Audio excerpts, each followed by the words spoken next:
Good morning. Today we will start with the next chapter, that is your actual cycles and their analysis. In the previous classes, previous videos, we had discussed about the cycles, which is fuel air cycle and air standard cycle. But actual cycles are quite different from those cycles. So here we will start with the introduction. The actual cycles for IC engines differ from the fuel-air cycles and air standard cycle in many respects. The actual cycle efficiency is much lower than the air standard efficiency due to various losses occurring in actual engine operation. The major losses are due to variation of specific heats with temperature, dissociation of the combustion products, progressive combustion, means combustion is not instantaneous, it will take some time. Incomplete combustion of fuel, whole fuel mixture won't burn completely. Heat transfer into the walls of the combustion chamber, heat losses, because we had in the previous case considered that the processes are adiabatic, but it is not so. Blow down at the end of exhaust process, gas exchange process. An estimate of these losses can be made from previous experience and some simple tests on the engines, and these estimates can be used in evaluating the performance of engine. Comparison of air standard and actual cycles. The actual cycle for internal combustion engine differ from air standard cycles in many respects. These differences are mainly due to the working substance being a mixture of air and fuel, vapor, or finely atomized liquid fuel in air combined with the products of combustion left from the previous cycle. The change in chemical composition of the working substance throughout the cycle, the variation of specific heats with the temperature, the change in composition, temperature and actual amount of fresh charge because of the residual gases, the progressive combustion rather than instantaneous combustion,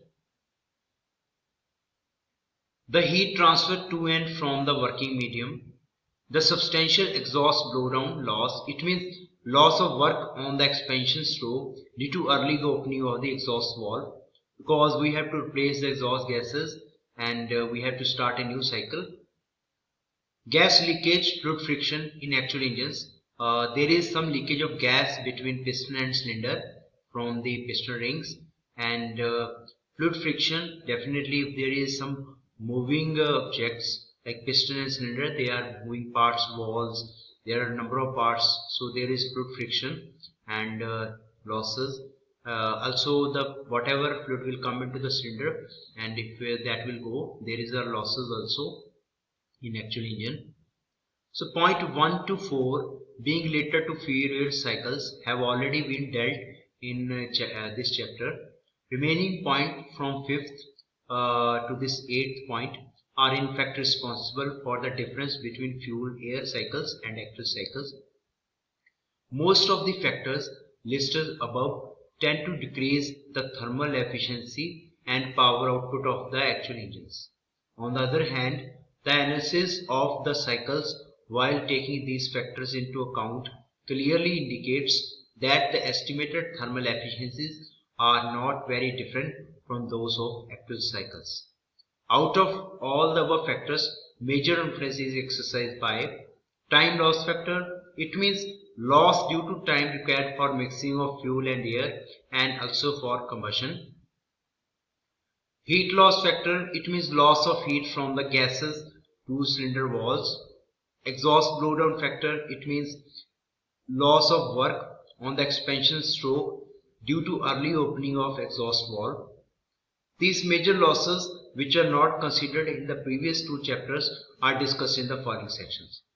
So we will start with the time loss factor. In air standard cycles, the heat addition is assumed to be an instantaneous process, whereas in the actual cycle, it is over a definite period of time, it means it will take some time. Heat addition is not an instantaneous process. It does not occur in you can say instantaneously. It will take some time. The time required for the combustion is such that under all circumstances some change in volume takes place while it is in progress. It means the crankshaft will usually turn 30 to 40 degree between the initiation of the spark and the end of combustion.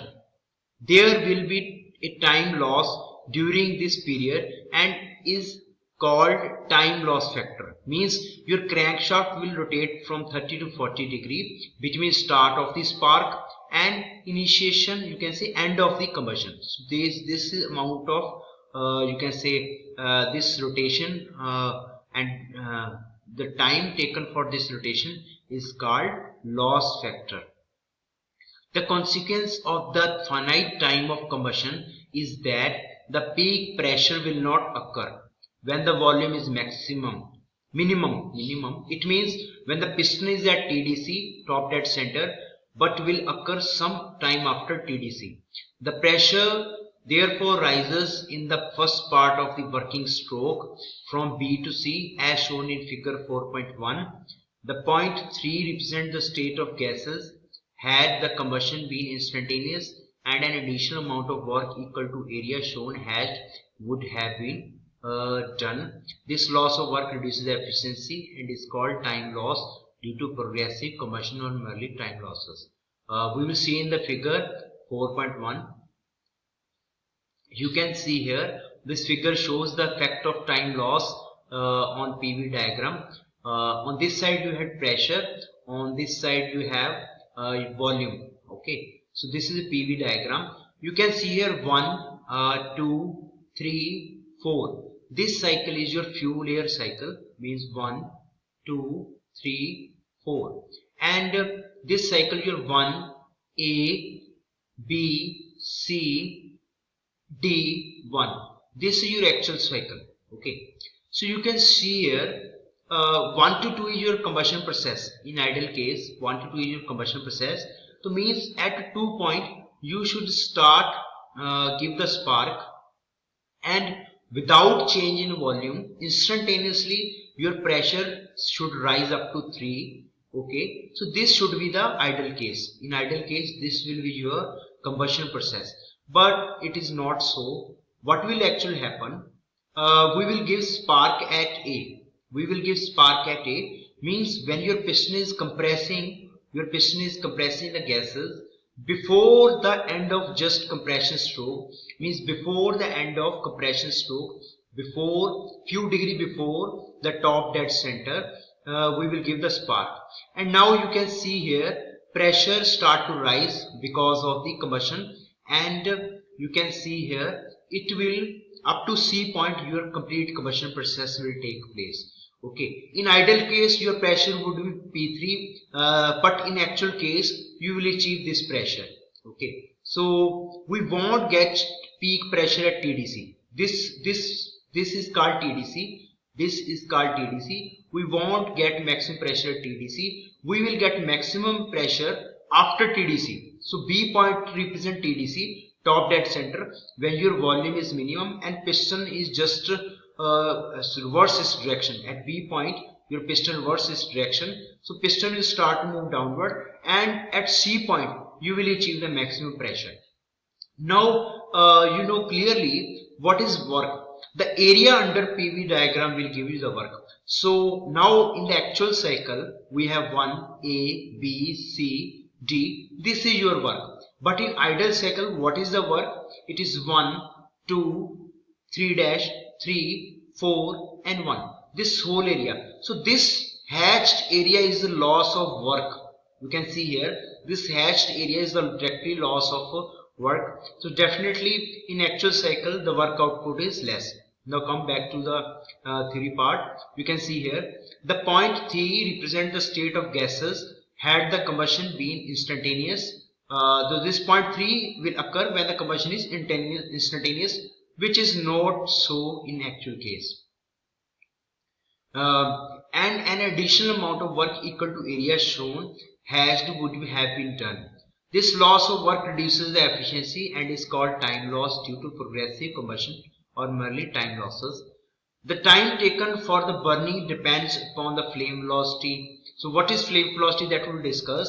The flame velocity is defined as when you give the spark, the flame will take some time to completely go through the combustion chamber, and so that why flame velocity we will discuss, which in turn depends upon the type of fuel and the fuel air ratio, and also on the shape and size of the chamber.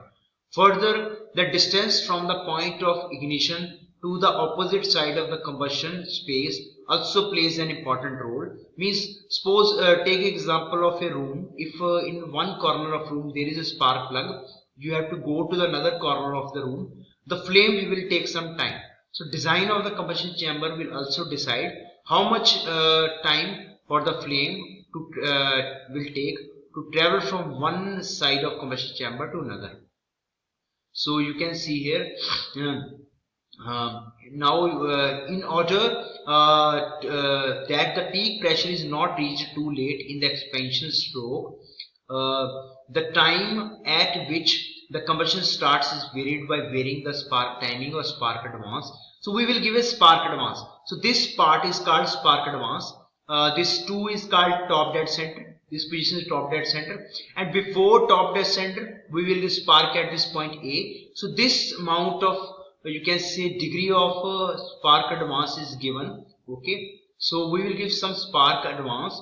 Figure 4.2 and 4.3 shows the effect of spark timing on PV diagram from a typically trial. We will just move to the figure 4.32 and 4.3. You can see here in the figure 4.3, you can see spark at TDC advanced 0 degrees Celsius.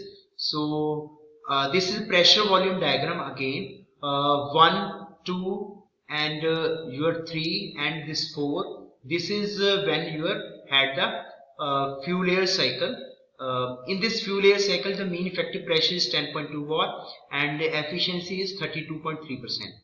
But we will discuss actual cycle, that is 1, 2, 3 dash and again this one. So in this actual cycle, mean effective pressure is achieved is less, that is 7.65 bar and efficiency is 24.1%. You can see this is the our actual cycle. So how much advance is given? 0 degree advance. It means we had given spark at point 2. 2 means we had given spark just when your piston is at top dead center and volume is minimum. Now come to the next diagram. If you compare, check this diagram 4.3. In 4.3 what we have here, we have again volume and pressure. In 4.3 we have given spark advance of 35 degree. You can say advance 35 degree means we had given spark 35 degree before top dead center. At this point we had given the spark. So this is your top dead center. We have given spark 35 degree before the top dead center. So you can see here, this is your actual cycle, this white area, and this hashed area includes this whole 1, 2, 3 dash 3, 4. It is your fuel air cycle. So fuel air cycle mean effective pressure is 10.2 bar and efficiency is 32%.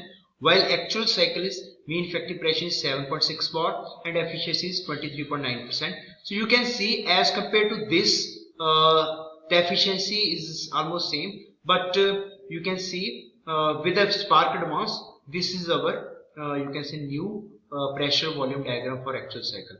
So compare these two.